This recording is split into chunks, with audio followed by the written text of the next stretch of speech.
Hey, you guys, hope you're well. I just wanted to take this opportunity and let you know about our amazing new business scalability scorecard. So have you ever wondered if you're an entrepreneur, you're a business owner, and you want to grow and scale the business, but not sure how, and you're looking for some advice and you're looking for some strategies about how you could effectively grow and scale your business? Well, this is your opportunity. We have actually created an amazing business scalability scorecard. It'll take you around 7 to 8 minutes. And at the end of that, it will actually create a report of all of the things that you're doing particularly well in and the things that you need to make improvements to your business. And it's a great tool and a great asset for your business. To get free access to that, go to bit.ly/business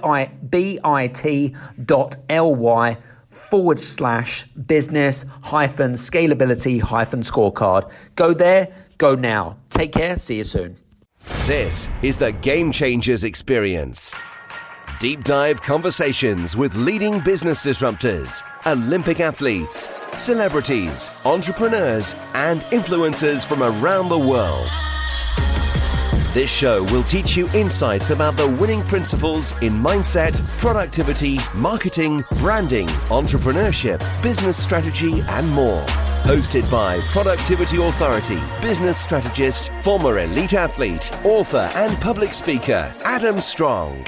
Hello, everybody, and welcome to the Game Changers Experience with myself, Adam Strong. And today we have on the show a good friend of mine. His name is David Wood. He's originally from Australia, living in the United States. Now, who is David exactly? Well, David is a former consulting actuary to former Fortune 100 companies. He actually built the world's largest coaching business. And we'll talk about more about that because I'm intrigued about that. He was the #1 on Google for life coaching in 12 different countries. He's also coached hundreds of people around the world as well. David is the author of the book called Get Paid for Who You Are. And our good friend, Jack Canfield from Chicken Soup for the Soul, also wrote the foreword to David's book as well. Now, what David does now is he actually helps high performance business owners double their business by doing less. And I'm a big believer in that because it's kind of less is more, right? And I think that's great. So listen, David, great to have you on the show. Thanks, Adam. Glad to be here. And looking forward to talking about game changers because I think I've had a few in my life and great topic for the show. Thank you. Really appreciate it. Just out of curiosity, I mean, it's interesting. I've never really kind of asked this question, but when we think of the word game changers in your eyes, like, because we all have a different perception and a different opinion about what a game changer is. What is a game changer in your eyes? I think it's something that allows me to go from one level to another level. Mm-hmm. The change is a powerful word. So you can improve your game and you can play a little better, or you might operate from a completely different paradigm. For example, when I did the Byron Katie work, and then eventually after doing enough of it, something in me knew that everything was okay, even when it seemed like it was falling apart, as a game changer, right? A whole different game now. So I think something that takes me from one level to another level is there's quite a jump into how we're actually playing. And I think that actually what you've said there is going to be very relevant to our conversations today, in talking about taking things to the next level, which is really good. But I know that in what you do with a lot of your clients and stuff, you like to get people out of their comfort zone. But let's establish what is a comfort zone to people, because again, I suppose it's very subjective. But what's a comfort zone in your eyes? Sure. And for listeners and for all of us, what we're about to talk about could actually be a game changer for your life. So the comfort zone is what we know. And look, I'm a pleasure seeker. I've been realizing more and more as I get older, I want pleasure. I want to feel good in my body. If I have a cup of tea, black tea with a dash of milk, it's for comfort. I want to feel good. I want to feel at peace. Sometimes I want to feel excited and lit up.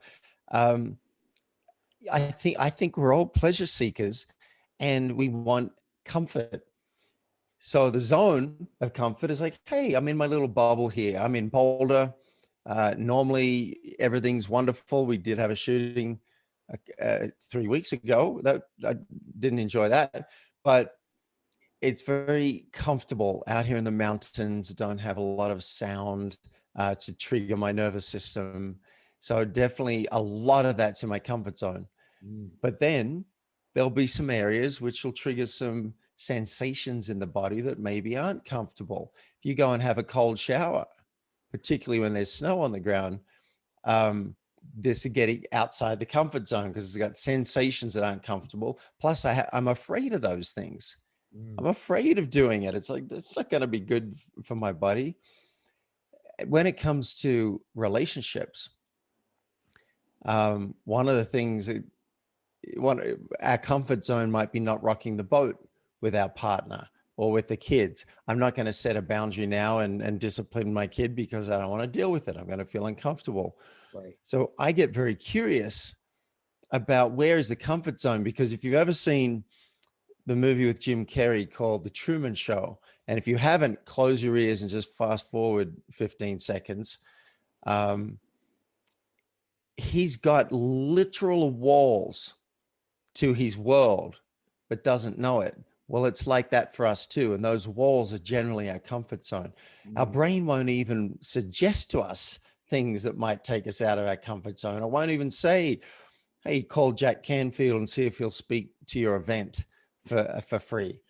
Like it doesn't say things like, it doesn't say, hey, go and confess to your partner that you broke an agreement and, take whatever the consequences are, because we just want to generally stay pretty stable. I found a fun game, a game changer can be to write down the different things that are our edge, that are scary for us, that might have some growth potential, might have some negative consequences as well. Write them down. If I was fearless, what would I do and what would I say? Is a wonderful question to write at the top of a piece of paper and then just go and write it down. I'd say this to so-and-so. I'd stop being this person's friend. I might break up my relationship. I might quit my job and start my own business. Let's just find out. We approach our comfort zone, most of us, every day, sometimes multiple times a day, and then we do what we can to not go in there. Well, what if you were just 30% more courageous and willing to ride your edge and step over into some of those discomfort zones? We get to push back the walls of our reality, just as Jim Carrey did in The Truman Show. It's interesting. What I have a good friend of mine, and then you've probably heard this before, right? You've got to learn to be comfortable at being uncomfortable, and I'm sure you've heard that before. And it's so true. And I don't know if that was Jack Canfield. I can't remember who said that to me, or it might have been Dr. Nido Cobain. But it's so true and so applicable to, entrepreneurship, life, just life in business, right? It's so applicable. What did you say? Question. You talked about what the comfort zone is, but why do people stay confined within these walls, within these boundaries? Why, what's the kind of complacency? Why is it they conform to these things? Or what's going on in their psychological and physiological settings? I'm just curious what your thoughts are from your. Well, I'll give you my thoughts as a layman. I'm not a psychologist, but I think that we have learned that routines are safe. Yeah. And as I get older, I'm 52 now, and more, I am such a creature of habit. I was so surprised recently to realize, oh, I really don't want to start a new book because I don't know the characters. I got to get into it. I got to invest in it and see if I like it. I might waste half a day and then, I don't like it. I'd rather a series where I know the characters and I know what I'm getting. I would even, these days, I'm rereading and re-listening to audiobooks and re-watching old TV shows and movies because I know it's a guaranteed win. I like the characters. Now, when I was younger, it was probably bit more for the risk, jumping off mountains and paragliders and things like that. But I was like, wow, my routine is amazing. Now, 2 years ago, I started making a green smoothie for myself. Now I do it every morning. It's been almost 2 years now, but that took a month to create a new habit. So one of the reasons we stay in our comfort zone is we're creatures of habit. We know that's safe. We know what we're going to get, and there's no risk. The second reason I think we do it, I believe we're pleasure seekers. We want good chemicals in our body. Now, if you don't have enough good chemicals, you might reach for a beer, or here in Colorado, smoke a joint. But you can generate good chemicals in your body by exercising, by meditating, by hugging, by cuddling, by doing a kind thing to someone. I really believe that we're just looking for a good chemical experience and to feel pleasure. And some of us are more on the adrenaline rush kind of side. And I'm going to get stress in my life and I'm going to do all these exciting things. And some people, and I'm starting to become one of them a bit more after listening to Byron Katie, value peace. I just want peace that feels good in my body. Some people want to feel love. There are exercises you can do to generate love of that feeling. I think we're pleasure seekers. And I think that's one of the reasons we want to stay in the comfort zone. Love it. Very good. Great answer. I want to kind of tail off a little bit here, actually, because one of the things that I have, I suppose, come across in particular is that there are two types of people, right? You've got your left brain and you've got your right brain people. Your right brain are kind of more the creative thinkers, right? They're the ones that come up with new ideas. And those are the ones that I suppose have what I call shiny penny syndrome. And you would have heard this before. And what I find really interesting, especially with, I suppose, interviewing and coaching and mentoring, similar to yourself, is that some people have got, well, you could call it lucky, but they've kind of got away with creating what I call a scattergun approach to business, right? There isn't really kind of any focal point. They just, they've kind of like gone from one thing to the next thing without really kind of harnessing focus on one particular area, which is really interesting. But how does, from your perspective, David,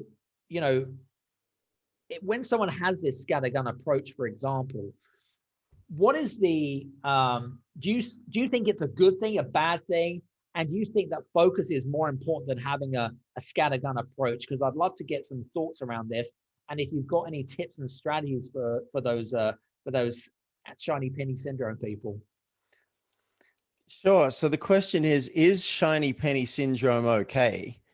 And is there something else that might be more powerful and get us more rewards? Absolutely. I have an image of someone digging for gold, and they dig 3 feet deep and they don't find gold, so they go and dig somewhere else. And there are 100 holes 3 feet deep, but the gold's 100 feet down. So there's the metaphor. Now, it's fun. It can be really fun to jump from thing to thing. Oh, let me check my email. All right, let me check if my that woman got back to me about the date on Friday. And oh, I didn't order that thing on Amazon. Let me go and do that. Oh, there's a phone call. Woo, woohoo! Oh, my kid's at the door. Hey, hang on, I'm on the phone. Sorry. Like this kind of stuff, I think, can be really fun and entertaining. Right. Where it gets into the dark side of the force is when rock star entrepreneurs show up with me and they say, look, I would like to get to where I want to go faster. I would like to double revenue. I rarely met a business owner that doesn't. I would like to double my time off so that I've got time to spend with my kids and write a book and do a play on the side. I'd like to do it. It's slower than I want. I don't like the speed at which I'll get there eventually. Right. Maybe 2 years, 5 years, but I don't like the speed. And I've got a sense that I'm a bit scattered and I need to instead of 300 holes or 100 holes 3 feet deep. I might do 3 holes 100 feet deep. And Right. that's the game I play with my clients. What are the 3 holes, the 3 goals that would have you do the happy dance in a year? Not just, yeah, this is good. You'd be calling all your friends and saying, how cool is this? This is so awesome. Pick those 3 things, and then it's going to require some discipline, because I think the human mind is like a monkey on crack, and it's chasing all these shiny pennies or monkey treats.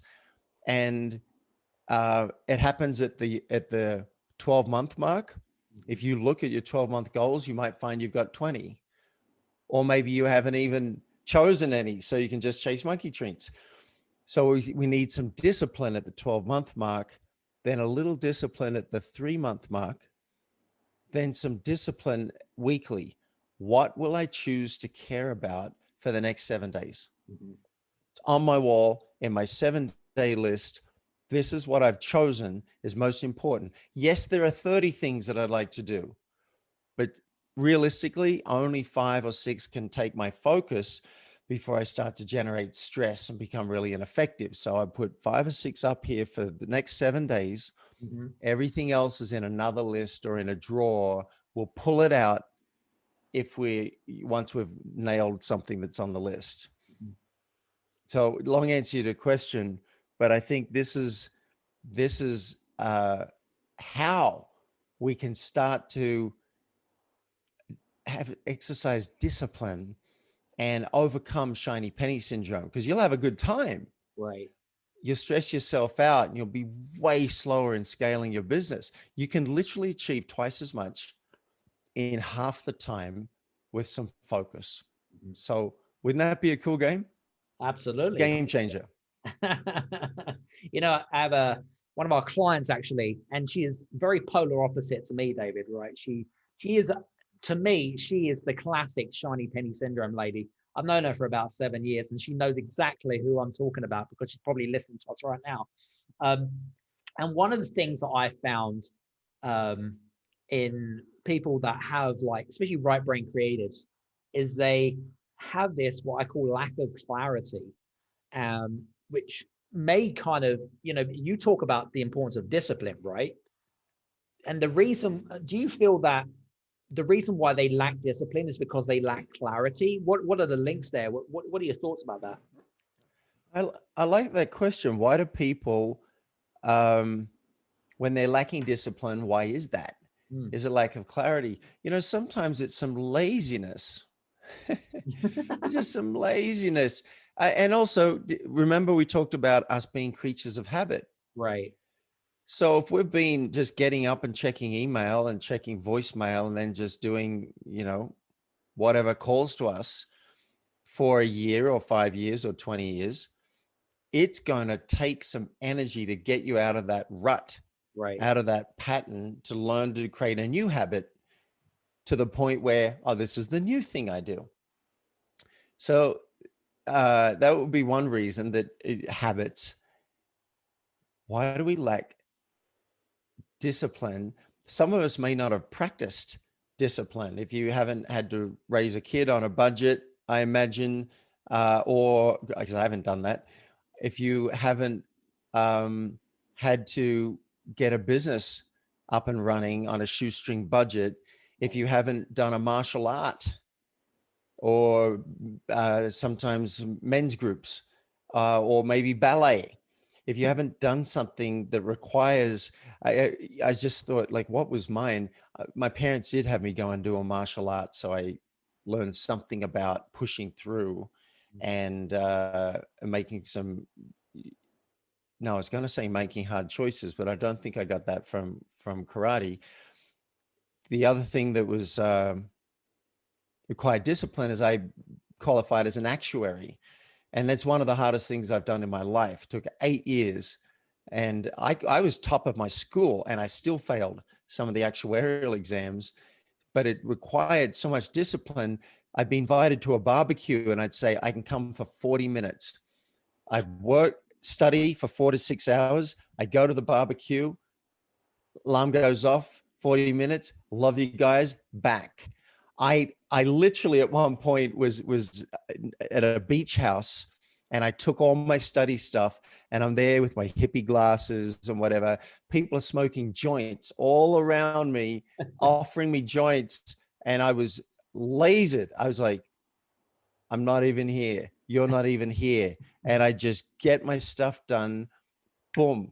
5 o'clock. I think I was like 20 at the time. 5 o'clock. Boom. Alarm goes off. I'll take that joint, please. Here we go. So, some of us, it's not learned. And so that'd make it a bit harder too. What a great question about why are people undisciplined? The other thing is they may not have just tried. Hey, wait a minute. I haven't heard Adam Strong and David Wood talk about this before. I realize I do have shiny penny syndrome. Oh, wait. Okay. That's a problem I want to handle. I'm going to go and get David's cheat sheet, because we're going to give you guys a checklist at the end of this for how to achieve twice as much in half the time, and then go and set it up. Great. Set it up, do it. You'll fall off the horse. It's easier with a coach. If you're doing it on your own, you might try it for a little bit and then, oh, wait, I'm back to where I was. There's another reason: lack of a coach or some kind of outside influence, whether it be a sergeant at arms in the army, or be a therapist, or be a friend who's going to hold you accountable, some kind of forcing mechanism to get you from one orbit into a different orbit. Yeah, agreed. Interesting. Good thought process there. Here's another thought here, and maybe I want to kind of disrupt. I want to be a bit of a disruptor when it comes to questions. Now, you've talked about the importance of self-discipline, and you talked about, and your like big thing is about getting people to hone and improve laser focus, right? So they can double their profitability. So I want to challenge that thought process. My thought process is that what are the consequences that if we become so laser focused, right? Can that, number one, cause tunnel vision? And number two, can it also affect in terms of like the way, like for me, I get loads of opportunities, and I'm saying for you, right? You probably get lots and lots of opportunities come left, right, and center, whether it be someone wanting to pitch their business and me to invest in their business, or them wanting to come on my podcast, or someone wanted to do coaching with me, or whatever it might be. But then you're kind of blinkered because you've got this tunnel vision. Do you find that can someone be too focused? And that's my first question. And second question is, if that is the case, how does one become more, what I call perceptually aware of how to kind of create that balance? Love it. Can one become too focused? And then is some sort of balance required? I'll go with the second one. I think some balance is required. I believe we've got two big personalities inside us. We've got a CEO that can make executive decisions and planning. We're going to do this. We're going to do that.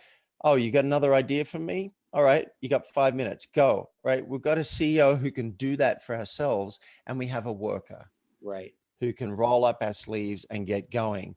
Now, if you brought your CEO out because you listened to David Wood on the Adam Strong's podcast, The Game Changer Experience, you might be like, okay, got to bring my CEO out. I'm going to set my 12-month goals, my 3-month goals. I got David's checklist from his website right here, and do it. Now, if you don't bring the CEO out again for another 10 years, that's probably not appropriate because we don't live that long. But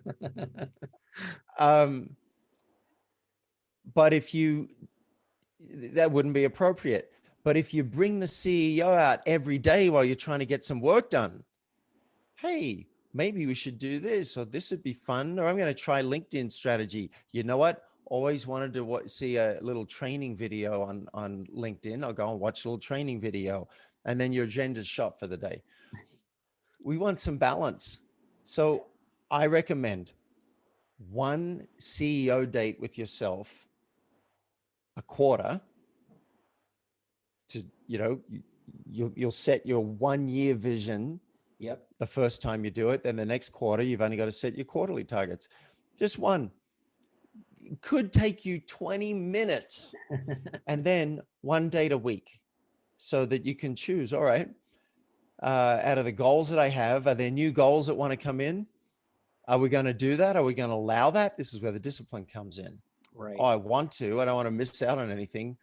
No, you know what? We listened to David Wood on Adam Strong's podcast. We're going to say no to that. That's going to go in the drawer. That's 100 feet deep. But you do that just in a 20-minute date with yourself once a week, 4 o'clock on a Friday, 9 a.m. on a Saturday, you get your cup of coffee, you do your 20-minute date with yourself. Right. That's where you have your discipline. And you can have it. That's where you have your discipline and your creativity. You might even be like, anything else want to come in? Are there any other options I'm missing? And then someone's got to be hard with you, and that's going to be you. If you have a coach, it might be your coach that talks you out of something, or at least puts it right up in front of your face. It says, all right, this is what you want to do. Let's look at the benefits and what's it going to cost you to do that. There was something else that you had on the list because you wanted to go deep. What are you going to do? Then you make a decision. And then daily, when you wake up, you don't have to do that. You don't have to second guess yourself. You don't go off the road or off the track. All right. Okay. You got, Jack Canfield wants to talk to you. You get a phone call from Jack. Maybe you're going to have a little bit of flexibility.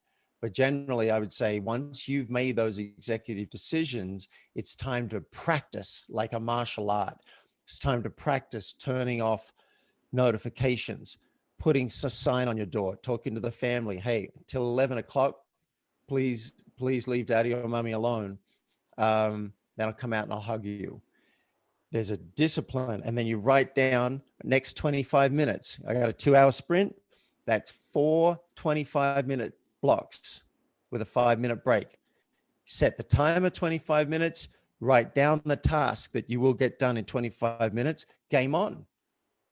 It's not about flexibility anymore. At this point, it is about absolute tunnel vision. So there are times for both. Interesting.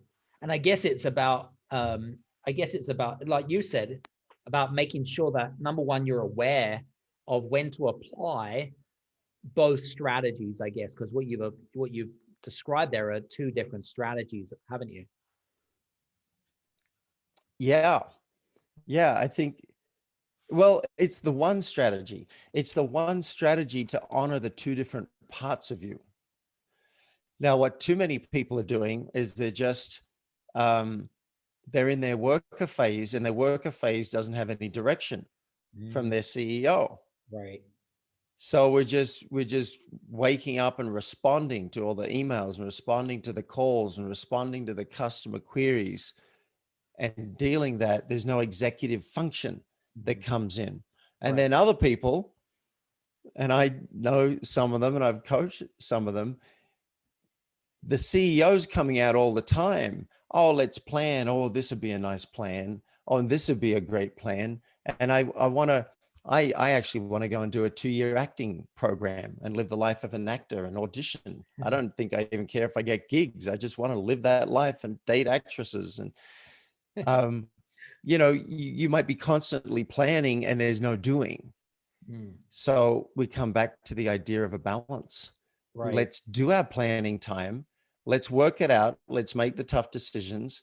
And then unless something really big comes in that alters that, have a bit of focus, roll up your sleeves, get the worker out and just do it. And one of the reasons that I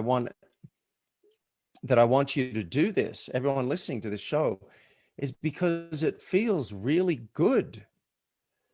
It feels great to say, out of everything I want to do, this is what's important today. 1, 2, 3. And as a bonus, we got 4 and 5. That's just to be rock star level.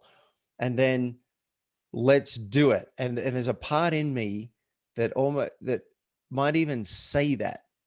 I can feel that I want to go off and do something else. I can feel I don't want to do the task. Like I had to review the lease for the house that I'm renting. And it was like mind numbing, all the points we're going through. And I'm like, all right, you're going to have a meditation. You're going to wake up. This is what we do. We're going to go boom, do not disturb on the phone, cranked it out. Took me about 40 to nail what I said. Now, if you say your executive function says, I want to do this, this, this, and this tomorrow, and you don't do any of it, you're setting yourself up for disappointment. You're setting yourself up for stress. Right. Your brain knows it wants to do ABC and it's doing EFG. I'm feeling stressed in my belly. There's some tightness and tension talking about it. So this conversation we're having here is actually about integrity, that you choose the direction and then you go in that direction. Feels wonderful at the end of the day. Not to mention at the end of the year, you're much more likely to have double revenue and double time off. Wouldn't that be okay?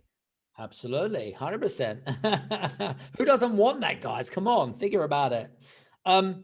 Interestingly enough, and I'm sure that you've come across many, I was going to say examples of businesses, David, that are what I call become complacent, right? They sit at a place where, you know, that they might have kind of plateaued for a set period of months, if not years, where they've become so complacent in their habits and their behaviors and their culture and kind of things like that. And then suddenly, right, for whatever reason, it all goes to shit. It all goes to Pete Tong. It all comes crumbling down like a bunch of dominoes. What have you found from your perspective? And again, maybe this is a really good teaching point or a good lesson for people that stay within that, what I call complacency. They get complacent in what they do. Any tips or advice for people that do become too complacent, and what are the consequences on if they don't shake it up a little bit? Let's go in reverse order. So what are the consequences if you don't get out of your complacency and your comfort zone? Right. And then how do you, was the other one, how do you get out? Like, what should they do? Yeah. So here are the consequences. I found in life, I've mainly regretted the things I didn't do than the things that I did. If I could go back, and this is a great exercise, is to ask yourself, if I could take back 3 things in my life and change them, that they never occurred, and I could press the button, what would they be? Fascinating question. I found, this is a spoiler alert, I found, and the friend that I was working with, we realized that there was almost nothing that we would change, because you don't know where that would have led either. So yeah, what would I change? And I've forgotten what, we're talking about the consequences. There might be one big thing, one action that I would take back if I could. And yet you get all the beauty from that. So one of the consequences of staying in a comfort zone is regret. And regret can be a powerful motivator. And I don't want you to feel regret. I regret in high school not standing up to a couple of bullies and punching one on the nose and probably taking a beating. I regret not doing that. I regret the times I haven't asked out a woman I've been attracted to. I regret that because I don't know what might have happened. Yeah, it should be awkward or whatever, but so that's the big consequence of staying in your comfort zone, that if you can imagine 20 years from now, 50 years from now, whatever it is, when you imagine you might be on your deathbed surrounded by loved ones, I want you to say, I gave it all. I really lived my life. So how do you get out of that comfort zone, out of that complacency? Firstly, my question is, are you feeling frustrated? Is there something in you that says, I know there's so much more. I know I could be doing more. I know I could be doing that acting program. I know my business could be serving the world in so many different ways. I know my relationship could be so much better. My relationship with my kids, we can increase trust and connection by 50% if I just put my attention on it. If you're feeling some of that, then it's time to get out of the comfort zone.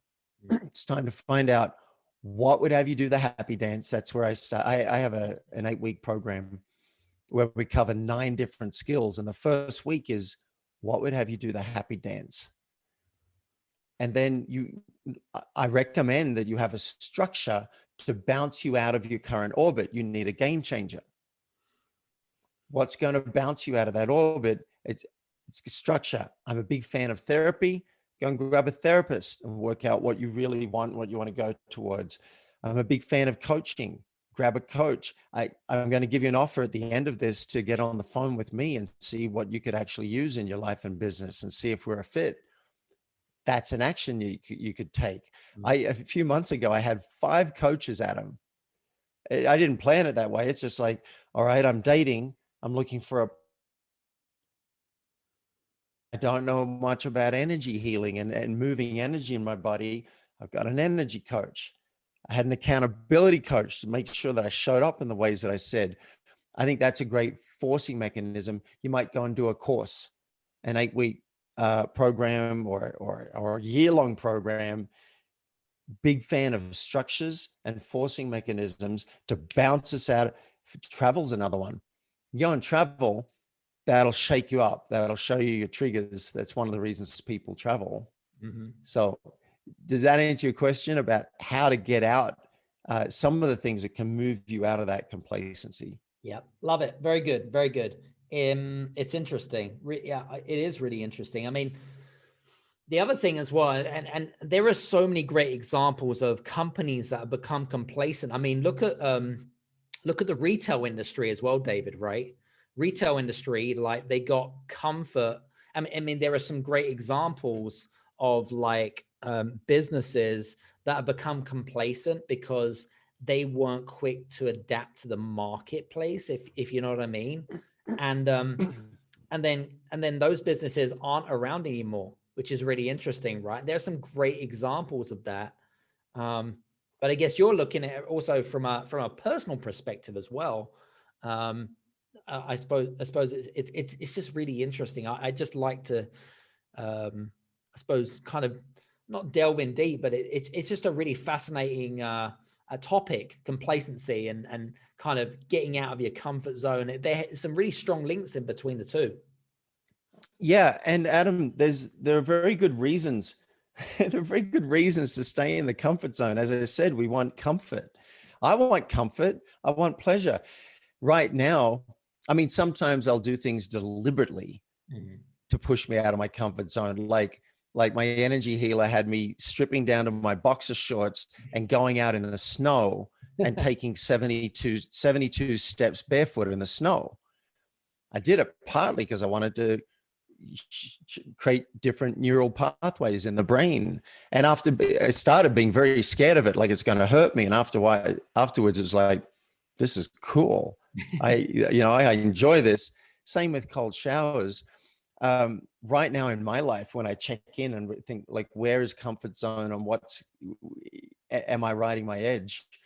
Well, I just did what's a fairly experimental program in Boulder where they do therapy with you, but they load you up with anesthetic first. Okay. So they put you in a room. Decided I'm going to do it. I've struggled with anxiety and depression for years, and I'm like, I'll do it. But they're loading you up with anesthetics, and now you're all woozy and taking a psychedelic trip, and then seeing what comes out of your psyche, and then talking about it. That was, the first one was fine. The second one, I had a near panic attack. So that series took me way out of my comfort zone, but also not too far into re-traumatizing. I was able to ride the edge. Right. Now, I invite listeners, I'm not saying you should go and do that, but what's your edge? What's it look like? Another edge right now is the universe decided I need to move out of my home. That's been my nest, my mountain retreat for a year and a half. The owners want to move back in. Whoa, am I facing my edge and like just house hunting and finding new places and whoa, can I afford this? And then I got to get a roommate, totally throwing things up. So sometimes life will do it for you. And then the mind goes, wait, this is not what I ordered. Maybe it's just life saying, hey, it's time to shake things up a bit. It's time to stir the pot so that you can push back those walls in the Truman Show and create a new, broader reality for yourself. Very cool. Very good. Really interesting. I mean, I find this session quite fascinating, and we've looked at from different angles, we've looked at, and that's why I like, looking at it from different perspectives. And I think we're, comfort zone and complacency, and it's all very subjective, but it's good to listen to someone like yourself who have got a great perspective in working with, extensive clients that have, I suppose, had these problems or these challenges, and you've kind of mastered those skills in through your life experiences as well, which is absolutely fascinating. Well, and look, I've developed a lot of wonderful skills, and I have a lot of wonderful talents. And I don't want to give anyone the impression that I am a guru who has reached enlightenment and that I have no problems. No way. I mean, yeah, I've done some things that are amazing, but this David Wood, who's coached thousands of people now, and I don't know how many hours across how many countries, is a work in progress. Mm-hmm. And that's one of the greatest things that I can bring to my clients. I bring transparency. It's like, hey, I can relate to that. Here's when I fell apart, and here's how I got back together. Here's something I'm dealing with right now, and here's something that's helping. Right. So sometimes it's like reporting from the front lines. Now, sure, some of the things I've been through in my time, and I can just share my experience with the clients, but some of it's going on this week, and I like to draw from what's happening right now. So this is a work in progress. Very good. Now, last question, because I'm conscious of time. What is it? What are you working on right now? What's important to you right now? Tu trayecto diario no tiene que ser aburrido. En TikTok hay clips de podcast, noticias rápidas y microaprendizaje. 10 minutos, una idea nueva. Convierte el tráfico en tiempo de crecimiento. Descarga TikTok ahora. Well, I love that. Well, I always look at life and business together. So right now, signing this lease today for the most amazing home I will have ever lived in, just looking out over Boulder, still in nature, 2 minutes from the action. I'm so excited to be able to host. It's been a long time, and it's been a pandemic, and once a month I want to have really good people together and build community. Also, it's probably how I'm going to find the right woman to partner with for the rest of my lifetime. So that's one big thing. Another thing is connecting with a community. I have a great, wonderful friend who's created a community called Smart Marketer and Blue Ribbon Mastermind. I'm looking forward to hanging out with those guys and speaking at that mastermind and just being part of that community and serving that community. Coaching my clients. I love my clients, and you people are showing up. I just had 300 inquiries in the past week. The universe is showing me abundance. And I get to meet these wonderful people and find out what they're really grappling with and their challenges. So that's exciting. And once the housing's done and that settles out, I want to see what's new. Probably more dating and finding my next wonderful partner. I think that's plenty. Having a home, having a partner. I might get a cat. I said to people 2 years ago, I'm going to settle down now. I want a home, a car, a cat, a dog, and a partner, not necessarily in that order. And, it's close. Love it. It's close to having all of that. Love it. Listen, I just want to say thank you so much for being on the show today. And I hope that you guys that are listened in, I hope that you've got an abundance of notes and you've taken some great notes from David. We've really touched on some great points as well. So David, thanks very much for being on the show. Really appreciate your time today, man. Yeah, you're welcome. And can I offer this gift basket of goodies I prepared for listeners? 100%. Yeah. Explain it. Great. The video just glitched, but I think you said explain what we've lined up. So there's a page on my site that's not public, and I've got a link that'll take you straight there. And here's what I've created for you guys: there's a cheat sheet on how to achieve twice as much in half the time. So happy to gift you that. There's a free training video on there, and if something in what I said resonated with you on this call, and you're thinking, yeah, I'm doing well in business, but I'd like to do better. I'd like to get there faster. And I'd like to die with zero regrets. So I want a coach who's willing to work with the whole person. Then go and see if you qualify for a 15-minute strategy call. If you do, I don't charge for it because one, it's really fun. I've got 3 of them coming up right now. And secondly, I get to meet amazing people and see who the right people are to work with. And if we're not a fit, I'll tell you super politely, and I might have another suggestion. And if we are, we're going to have a really good time together. So here's the link where you can get that. It's myfocusgift.com. It also automatically includes you on my mailing list. I send a couple of videos a week. If you don't want that, just unsubscribe. It's no skin off my nose, but I think you really like the content. So myfocusgift.com takes you to the hidden page on my website. And we'll put a link below, guys, so that you can connect with David on social media. So if you have any questions, mention the Game Changers experience, and make sure that you get access to that. So if there's any problems, you can reach out to him personally, and I'm sure that he'll be able to reciprocate. So David, just want to say thanks very much again. Really appreciate your time. And for you guys, hope you've enjoyed today's session, and we'll see you on the next Game Changers experience. Take care, and we'll see you soon. Cheers now. Hey, you guys, I just want to say thank you so much for listening in to this episode of the Game Changers experience. I hope that you got some amazing value, some great insights, and golden nuggets that you can implement into your business straight away. I would really, really appreciate it if you could leave a 5-star review on the button below. Have a fantastic day, and we'll see you on the next episode. Take care.